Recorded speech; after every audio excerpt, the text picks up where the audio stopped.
Good morning, student. Welcome you again. This is the second part. Foreign invention in India during this period. Okay, during the medieval period, foreign invention. ठीक, बहुत सारे foreign विदेशी ठीक है आक्रमणकारियों का भारत पर आक्रमण हुआ. तो सबसे पहले देखिए हम किसका आक्रमण होगा. Okay okay, who was the first foreigner who attack on India? Turkish invention. ठीक है, Mohammad of Ghaznavi. Okay, first, who was that person?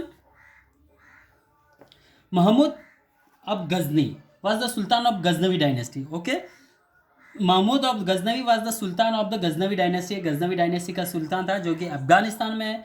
And he was the extremely courageous and ambitious. Okay, he was very courageous, काफ़ी साहसी था, and ambitious था, महत्वाकांक्षी.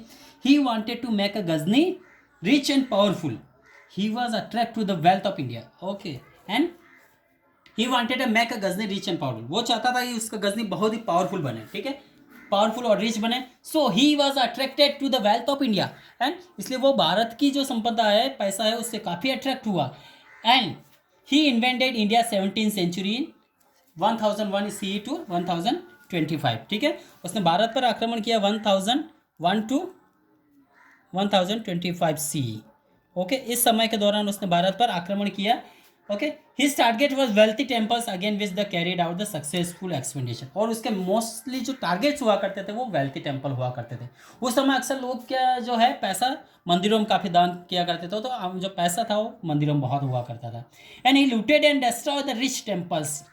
Okay, उसने बहुत सारे टेम्पल्स को लूटा. And he destroy almost the temple. Example Thanesar, Mathura, Dwarka and Nagarkot. Mahmud most important expedition was against the Somnath temple. Okay, और सबसे जो उसका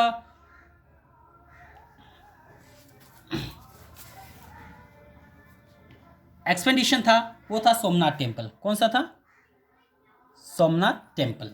ठीक है, इन गुजरात इन 1025 में उसने भारत पर आक्रमण उस समय अटैक किया था. And this temple was extremely rich, और वो उस समय का सबसे धनी टेम्पल माना जाता था. ठीक है, महमूद सन मोस्ट इंपॉर्टेंट. हाँ, now Somnath temples was served by 2000 priest. और जो सोमनाथ टेम्पल था, मंदिर था, उसमें लगभग अप्रोक्सीमेटली 2000 प्रीस्ट पुजारी हुआ करते थे, भक्त जो डिवोटी थे, भक्त थे. And throng the temples it had 100 musicians, dancing girls and barbers. Mahmud was amazed by this fabulous wealth. और वो इतनी अपार संपदा से वो काफ़ी अमेज था, आश्चर्यचकित था. Now, Mahmud used the wealth to create a beautiful Ghazni. He built libraries, mosques, gardens, and university and museums in the Ghazni. वो चाहता था गजनी को एक बहुत ही प्रॉस्परस, समृद्ध और पावरफुल कंट्री बनाए. सो इसलिए उसने पैसा भारत पर से आक्रमण करके भारत से काफ़ी पैसा वेल्थ ले गया यहाँ से. ठीक है, Mahmud died in 1030 CE, leaving behind a large empire. His successors were inefficient and took no interest in India. His innovation for reaching effect, Punjab became a Muslim territory for nearby 150 years, and also temple and works of art were destroyed. The economy was devastated. A large amount of wealth were carried away by the Ghazni. ठीक है, बहुत सारा पैसा यहाँ से ले जाएगा वह Ghazni. And most important, this invention paved the way of further invention that changed the India's history. और इसके बाद इस इन्वेंशन ने भारत में विदेशियों के रास्ते खोल दिए थे, आक्रमण के रास्ते खोल दिए थे, जिसके बाद लगातार भारत की हिस्ट्री बदलती गई. ठीक है, आफ्टर महमूद गजनवी, महमूद गौर. ओके, उसके बाद आया Mahmud Ghor. Mahmud Ghor was the governor of Ghori dynasty.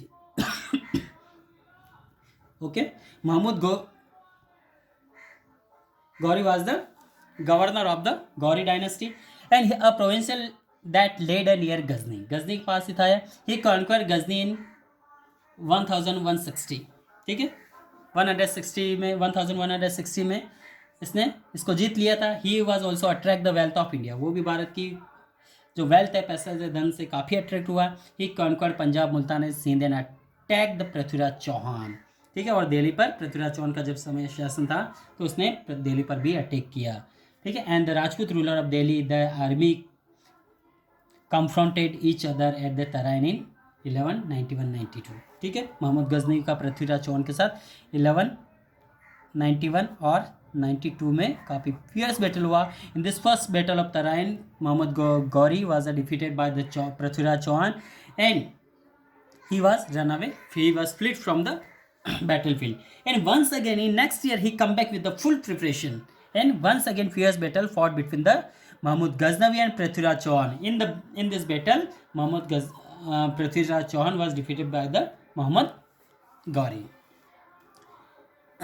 Okay, so the first battle fought in the 1191. This was known as the first battle of Tarain, and Rajput army defeated the Muslim army. Muhammad was badly injured and he was a captured prisoner, and Prithviraj later pardoned him and released him.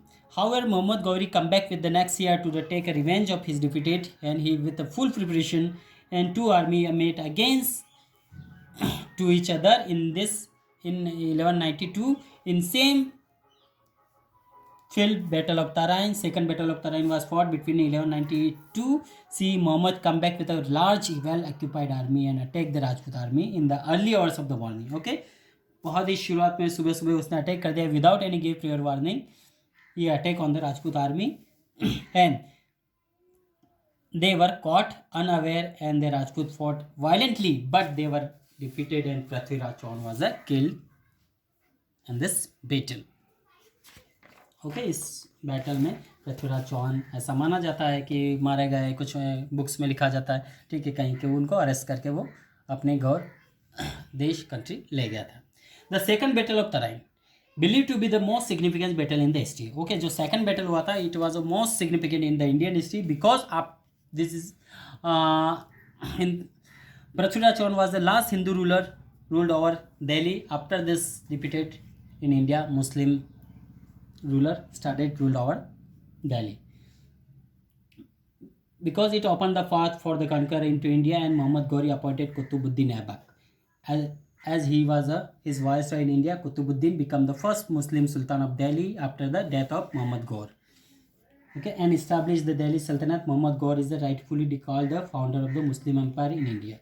ठीक है, okay, completed this chapter and question answer we will continue next period. Thank you.